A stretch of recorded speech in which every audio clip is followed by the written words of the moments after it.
Democrats receive terrible news and Pelosi retreats on the FISA bill. I'm Mike Huckabee with the breakdown. Well, great news from the stock market this week. The Dow is up.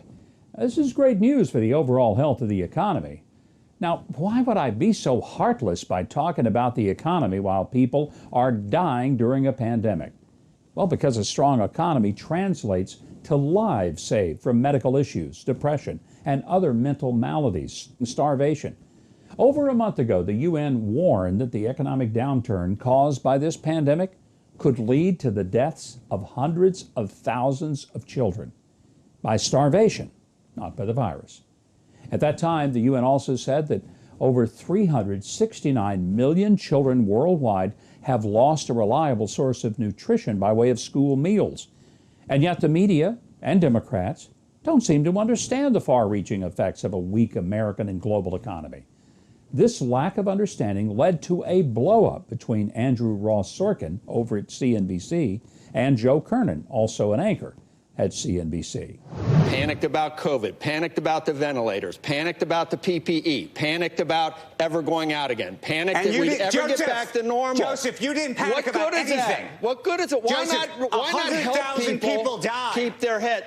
I understand that. 100,000 people died, Joe, and all you did was try to help your friend, the president. Every single morning on this show, you abused and abused your position, Joe. That's totally unfair. You abused and abused your position. I'm trying to help investors keep their cool. Obviously, if we even breathe a word about daily life getting back to normal and businesses being able to stay afloat and even grow again, that means we don't care about the lives lost from coronavirus. There's no middle ground where we can care about multiple issues at the same time with some people. Well, it seems that Andrew Ross Sorkin isn't the only one upset with the economic recovery. He's joined by none other than the Democrat Party. According to Politico, in early April, Jason Furman, a top economist in the Obama administration, now a professor at Harvard, was speaking by way of Zoom to a large bipartisan group of top officials from both parties. The economy had just been shut down, unemployment was spiking, and some policymakers were predicting an era worse than the Great Depression. The economic carnage seemed likely to doom President Donald Trump's chances at re-election. So Furman, tapped to give the opening presentation, looked into his screen of poorly lit boxes of frightened wonks, and he made the startling claim.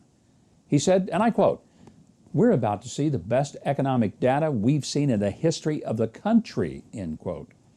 Jason Furman was met by a mixture of surprise, some relief from the Republicans present, and concern from some Democrats. Clearly, everyone was anticipating a forecast of gloom and doom, a great atmosphere for the Biden campaign. The article goes on to describe a former Obama White House official's reaction to the news, and I quote, "Furman's counterintuitive pitch has caused some Democrats, especially Obama alumni, all over Washington to panic. This is my big worry," said a former Obama White House official who is still close to the former president. Asked about the level of concern among top party officials, he said, "It's high, high, high, high, high." Okay, in a sense, I get it. From a purely strategic point of view, their chances of winning if Trump's biggest bragging point doesn't exist are much higher. And their chances of taking the White House again diminish further if the economy bounces back with the predicted V-shaped recovery by November. But here's the problem. They're banking their strategy on your suffering and actually are disappointed that they're likely going to have to change course. Because President Trump has done such a great job in practice, they know their best chance of winning is pinning the blame on him for an event that he had no control over and that he handled far better than they would have. And I have to ask, since they've had their hopes up that the economy would stay down, what have they been doing to keep things that way? What messages, maybe lies, have they been spreading just to keep the American people scared and subdued? Just speculation, of course. I mean, but do you really want someone in office who doesn't want your life to improve right now? That seems like an obvious question. Clearly, the Democrats are not a party for anything. They're just against President Trump. To paraphrase former President Barack Obama, National greatness must flow from what we the people stand for, not from what we are against. I don't know about you, but I'm for a healthy, prospering American economy. So is President Trump, and so is every other American-loving patriot. Well, speaking of disappointed Democrats, Nancy Pelosi had to retreat from her latest push to pass a bad bill, though where Pelosi is concerned, that's kind of redundant. She pushes only bad bills, after all. But before I get to that, please consider taking a moment to subscribe to the channel below, click the notification bell next to it, and select all notifications. That way, YouTube will let you know when there's another video up for you. Well, House Democrats were all set to vote on reauthorizing the use of advanced surveillance tools under the FISA court system, but they adjourned without voting after President Trump threatened to veto it. He tweeted, "Our country has just suffered through the greatest political crime in its history. The massive abuse of FISA was a big part of it." The president also urged Republicans to vote no until such time as our country is able to determine how and why the greatest political, criminal, and subversive scandal in USA history took place. Supporters of the FISA system argue we need it to give intelligence agencies the tools that they need to secretly intercept threats such as terrorist plots. However, as we're learning more every day, when the people in charge don't follow the rules, it can quickly become an unconstitutional, Soviet-style secret court system that targets U.S. citizens without them even knowing about it.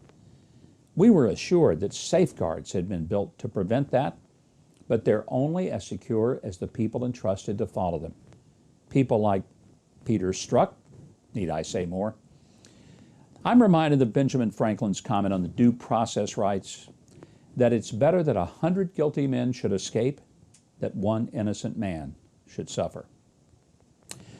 Well, my Huck's Profiles in Cluelessness award goes to House Speaker Nancy Pelosi, who declared that we need to extend the FISA system because if we don't have a bill, our civil liberties are less protected. Hey, tell that to Michael Flynn. Ms. Pelosi, come up with a bill that protects our civil liberties from the people running the FISA courts, then we'll talk. Well, thanks so much for watching, and I hope you enjoyed the video. Be sure to subscribe below, click the notification bell, and leave a like and a comment if you enjoyed the video. For more of my news analysis, sign up for my free newsletter. Yep, that's right, it's free, and you can get it at MikeHuckabee.com. It's delivered twice daily to your email inbox. Be sure to check back in tomorrow evening for the next episode of Huckabee. That's it for this edition of The Breakdown. I'm Mike Huckabee.